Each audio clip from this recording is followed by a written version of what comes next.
Across the world, the streets, which are typically filled with the sounds of everyday life, have now become dominated by the sounds of protests.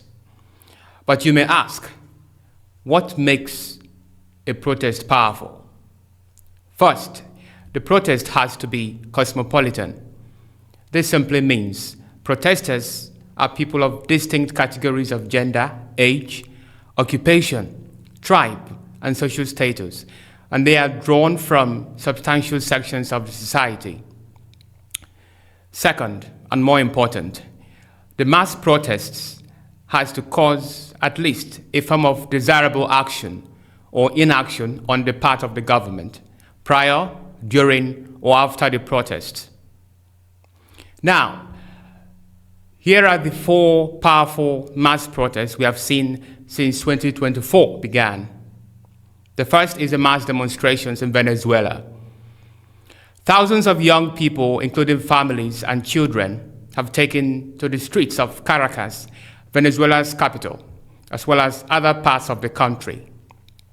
They are denouncing the results of the election that re-elected the incumbent President Nicolas Maduro to power.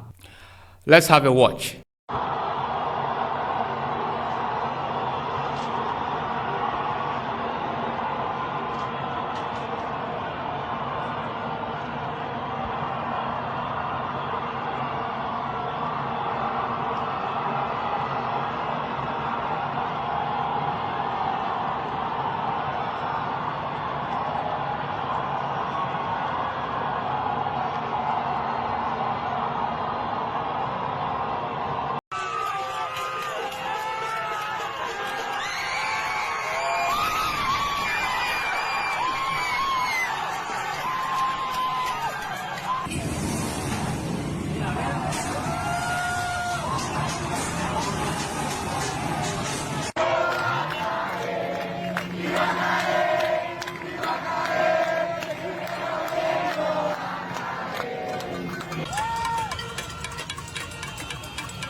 Protests have erupted in the city center of Caracas less than 24 hours after the government-controlled electoral authority proclaimed Nicolas Maduro as the winner of last Sunday's presidential election. An election which results were disputed by many countries in the region, and as you can see, those results have triggered widespread anger in the city of Caracas. Nobody has called for this protest to be organized. The opposition leadership is yet to make a statement in reaction to that announcement by the electoral authorities, but these people have taken to the street by themselves. About 50 meters from where I am, you can see the tear gas at the bottom of this avenue, because there are intense clashes with the forces of the government security forces of Nicolas Maduro. You can see there a semi-armored vehicle. I can see that from the bottom. People around me are shouting on a microphone that they want freedom and that they won't leave the street until Nicolas Maduro is ousted. The Constitution of Venezuela stipulates 6-year term for a president, but the Constitution also empowers the president to be re-elected for an unlimited number of times. President Maduro has already been in power since 2013, and his party, the United Socialist Party, has been governing for 25 years. But since Maduro came to power, the country has been in shambles. The country has been witnessing retrogression. Like Nigeria, Venezuela is a country largely dependent on oil exports. But a continuous free fall in oil prices sent devastating ripples across the country. A biting inflation, food shortages, and lack of medical supplies sparked a humanitarian crisis that drove millions of Venezuelans out of the country. Maduro's administration is also accused of despotism, clamping down on opposition parties and the press, which are basic elements of democracy. But the people have become more inflamed to learn of the deliberate lack of transparency in the last election, held on June 28, 2024. Before the election, polls had revealed that Edmundo Gonzalez, the opposition candidate, would win by a wide margin. The South American country uses a well-developed technological voting system. Now, what is the process? Voters use electronic machines that record their votes and provide a paper receipt showing their choosing candidate. And afterwards, the voters then proceed to place these receipts into ballot boxes before leaving the polling station. At the end of the election, each machine prints a tally sheet listing the candidates and their votes. The law mandates all party representatives to be present while the whole process moves on. What happened? The opposition coalition leader, Maria Machado, and the people have said that some party agents were prevented from witnessing the counts at several polling centers. And most importantly, the final tally sheets. The National Electoral Council, CNE, tagged a puppet of the Maduro regime, uploaded only figures on its website, without the tally sheets, believed to bear the true figures, the true election figures. However, on Monday, June 29, 2024, opposition coalition party obtained information from a different online source showing that Gonzalez had won the election by over 60%. Shortly after the news of the data had spread, mass protests erupted, first in Caracas, but later spread to other parts of the country. Let's have a look. And how to defeat the violent. Shortly after the results of Sunday's election were announced, opposition leader Maria Corina Machado said the opposition won 73.2% of the voting tallies. Maduro's rival, the former diplomat Gonzalez, spoke to an audience. We have in our hands the tallies that demonstrate our categorical and mathematically irreversible victory. The opposition's numbers are sharply different to the country's electoral commission, which called the election for Maduro with 51% of the vote. Machado called on supporters to gather in front of UN offices in Caracas on Tuesday, while Maduro's campaign manager has called on their supporters to march Tuesday as well. Venezuela's defense minister has warned against allowing a repeat of the, quote, terrible situations of 2014, 2017, and 2019. In those years, anti-government protesters took to the streets and hundreds were killed. The second powerful civil demonstration was in Bangladesh. In Bangladesh, nationwide protests erupted in July in response to the reinstatement of a 30% quota for government jobs allocated to children of independence war veterans. With a staggering 18 million young Bangladeshis currently without jobs, the reinstatement of the quota system has ignited outrage among students already facing severe unemployment crisis. Now listen to this. Bangladesh, a country in turmoil and on the edge. Days of violent clashes between government forces and demonstrators have left over 187 people dead. Thousands of others have been injured amidst a media blackout and a partial internet shutdown. For weeks, students have been demanding the end of a special quota in government jobs, which the Supreme Court has now reduced. Deeming it only a partial victory, however, the student demonstrators have refused to end their protests as they are demanding an investigation into the killings and the resignation of officials involved. The opposition also demands that the country's Prime Minister Sheikh Hasina step down. In June, Bangladesh's High Court ordered the reinstatement of a controversial quota system reserved for relatives of veterans from the country's 1971 War of Independence from Pakistan. Students immediately condemned this decision, calling it discriminatory, and instead demanded merit-based recruitment. একটা দেশে কিভাবে এটা তো একটা ন্যূনতম common সেন্সের ব্যাপার যে একটা দেশের 100% এর মধ্যে 56% কখনো কোটা থাকতে পারে না কোনো সুস্থ একটা দেশে সুস্থ সমাজ ব্যবস্থায় কখনো 56% কোটা এটা মেনে নেওয়ার মতো না The quota system in Bangladesh reserves 30% of government jobs for the families of Independence War veterans. Another 10% go to residents of underdeveloped districts and women, 5% to indigenous minorities, and 1% to the physically challenged. The system leaves only 44% of government jobs available for the general population, a significant issue in a country with over 26 million youth. Bangladesh's slow economic growth means that government jobs with their incentives are highly coveted, but the competition is fierce. Over 400,000 graduates vie for about 3,000 government positions each year.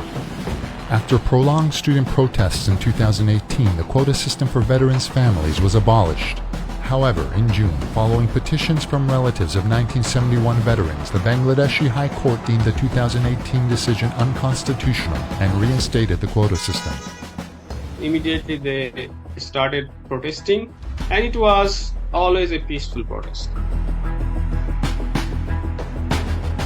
Prime Minister Sheikh Hasina Wajed, who has been in power since 2009, labeled them as grandchildren of Razakars in a press conference.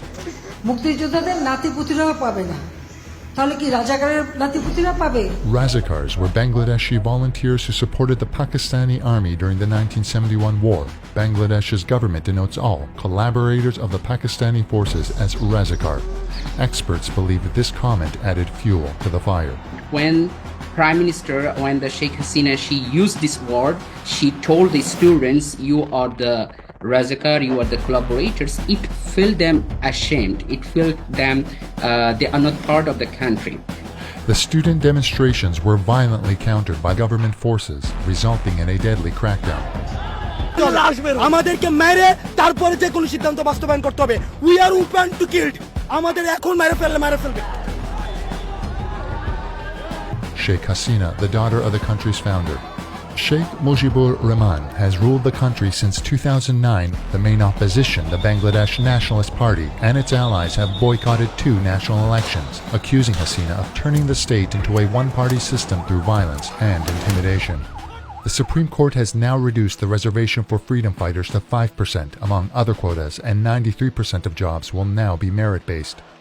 However, this decision has not satisfied the students' other demands, such as the resignation of top government officials and investigations into the student killings. It is no more a quota movement because after the brutal treatment for the protesters, it has become a nationwide uprising. It is not anymore limited to the quota movement. If the government instantly say, whatever you want, we will give you, we compromise, even that will not work. Many protesters and the opposition are calling for Hasina to step down following what they describe as the worst civilian massacre the country has seen. With over 187 people, mostly students, killed, the protests have evolved into a broader mass movement.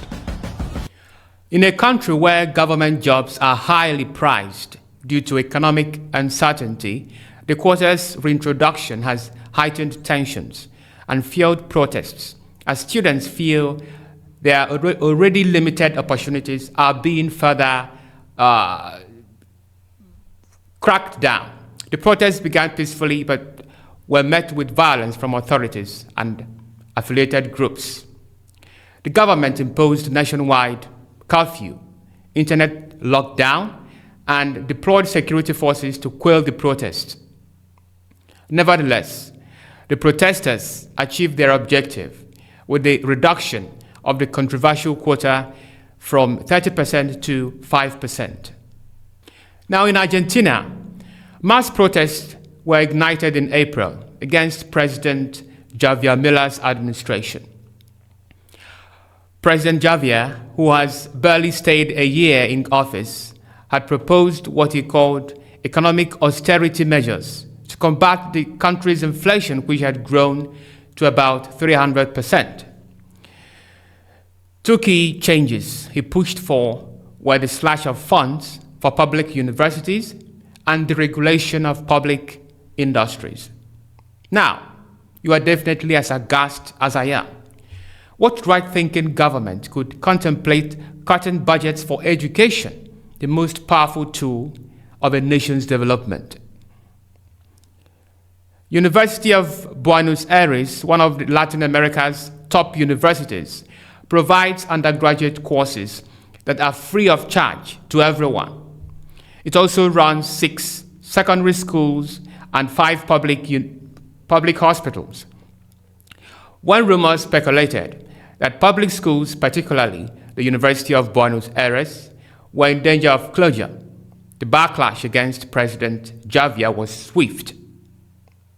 Tens of thousands of Argentinians, comprising students, teachers, professors, rectors, unions, and social organizations, flocked the streets, staging various musical and dramatic displays, including singing the national anthem.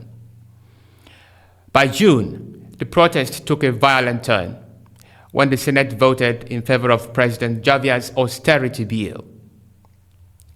Protesters pelted the police with sticks, stones, and petrol bombs, overturned and burned their vehicles. The bill was later signed into law after the Chamber of Deputies, the lower house of the country's parliament, supported it. Let's take a look. On the streets of Buenos Aires last night, they were calling for a general strike. Their new president took office less than a fortnight ago. His so-called shock therapy to the Argentinian economy has already begun. And with it, his political honeymoon has proved predictably short-lived. It's terrible what's happening to us right now. The fact that they want to sell us the idea that we have to suffer to get better. To me, that's the worst.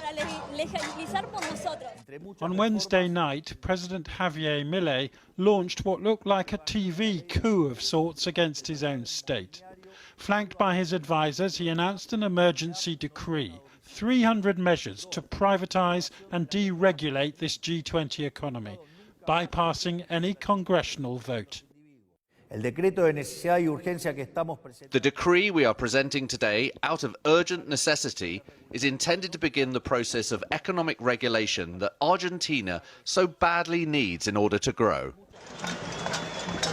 The protest outside Congress began straight away, and it seemed spontaneous. The country is not for sale, they chanted. Around 40% live in poverty, and inflation is around 150%. Even Mr. Milei admits that his spending cuts and high taxes will in the short term make things worse. On the campaign trail, he brandished a chainsaw, and now the president is using it, slashing state subsidies to balance the budget. Though his plan to make the dollar Argentina's currency may be quietly shelved. Because although Milei won with a convincing 56% of the vote, he doesn't control Congress, where he was sworn in. Ruling by decree is hardly a recipe for stable government, and the backlash has begun quickly on Argentina's streets. And finally, you can rightly guess the fourth, and of course the most powerful protest we have had in 2024. And that is the Kenyan mass insurrection. What happened? On June 25, 2024, a group of young protesters, predominantly consisting of members of the Generation Z, as they call themselves, staged a bold demonstration by storming Kenya's parliament. Undeterred by the protest, lawmakers proceeded to approve the Finance Bill 2024, its final reading, paving the way for presidential approval. Now here is the story.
my voice to be heard.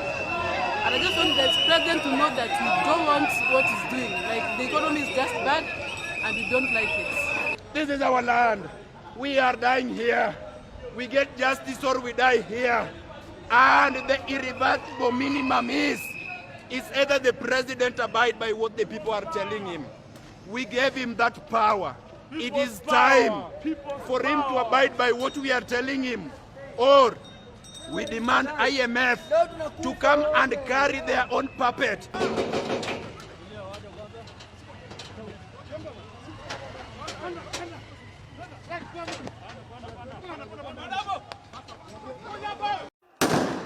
The Kenyan flag. Nothing more between these men and incoming bullets. And the line between calm and conflict has been as thin for weeks. Mr. President! Mr. President! Watch us! William Ruto, Kenya's president, is public enemy number one. And it's his political home the people charged today. Mr. Speaker, sir, I'm here to address you. You must go. Ruto must go. In the last 10 minutes, President Ruto addressed the nation. We must isolate crime from democratic expression and separate criminals from people exercising the freedom of expression and divergent opinion. I shall continue to lead a government that is fully committed to maintaining the integrity of our state, promoting the unity of our nation, and enhancing the peace and security of all citizens and their livelihoods. The issue? Taxes. Put simply, the government wants to raise them to pay off debt. Across the country, from Eldoret close to the border with Uganda to Mombasa on the coast, people are saying no. Our lives are tough. People are struggling. People don't have places to stay. People don't have meals to eat. The crushing burden of a cost of living crisis brought people out to protest, and some won't go home tonight. Medics say at least 10 people have been killed by police fire. These people run back to their medical tent, seemingly being shot at as they treat the injured.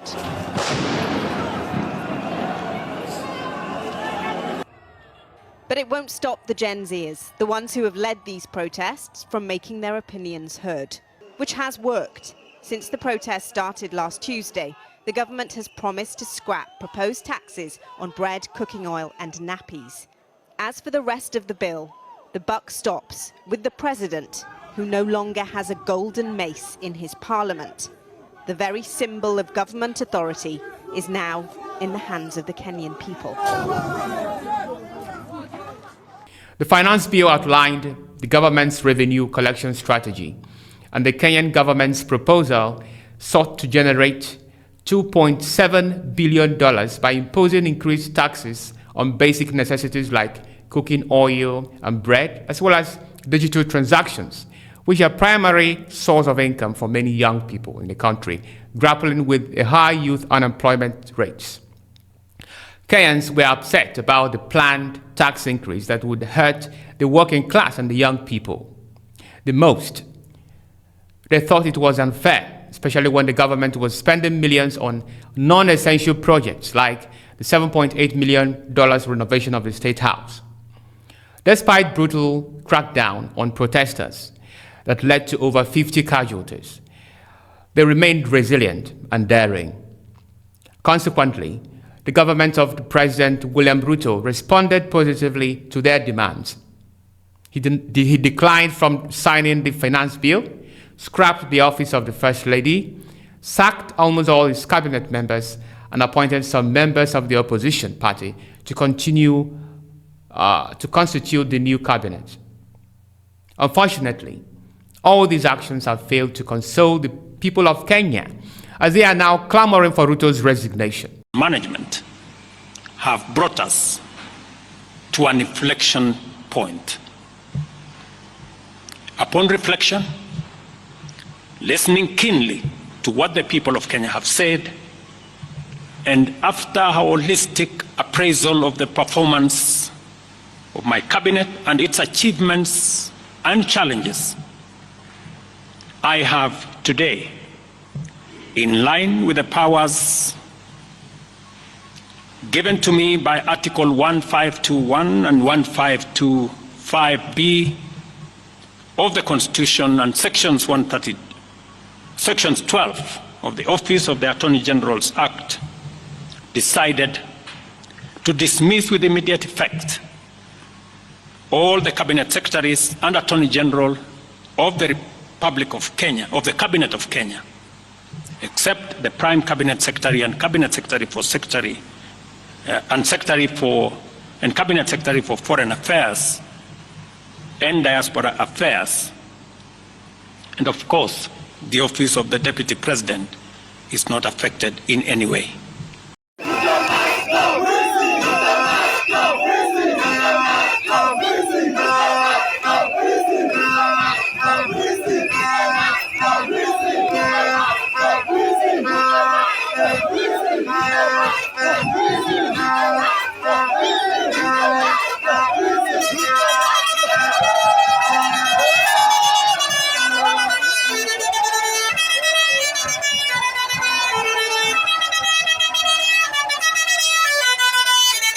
Quite exceptional, right? Now, the rise in mass movements around the world has summoned the crucial question: where is sovereignty located in a democracy? Where? Is sovereignty indivisible? Is sovereignty indissoluble? Well, the notion of sovereignty is the supreme power and authority of a state to make and enforce laws in its jurisdiction without any form of interference. When you look at this definition, you are tempted to think that sovereignty is reposed in a country's legislature and the executive, because they have the ultimate decision and responsibility over what happens in a country. However, in the pragmatic world of politics, we can rightly say that the country's sovereignty is divided amongst several bodies of individuals. The officials in government are the legal sovereigns because they are empowered by the Constitution to act in official capacities such as lawmaking, law implementation, law adjudication, and foreign relations. Nonetheless, in a democracy, all the policies and actions of the legal sovereigns are expected to be in consonance with the will of the people. The people are the popular sovereign. You can also refer to them as a political sovereign, for they alone reserve the power to install the legal sovereign in political offices through elections. In most countries, where a corrupt government cannot be removed from office by impeachment or election without completing its term, the people as a political sovereign are endowed with the right to stage mass demonstrations against the government. That is what is currently happening across the world. And now the international community is intently witnessing another mass demonstrations coming from Nigeria, Africa's most populous and largest economy. The mass demonstration is ongoing and is expected to last for 10 days. The world is watching intently. I am Tochukwu Raphael Ogwabaka, speaking for Diaspora Digital Media.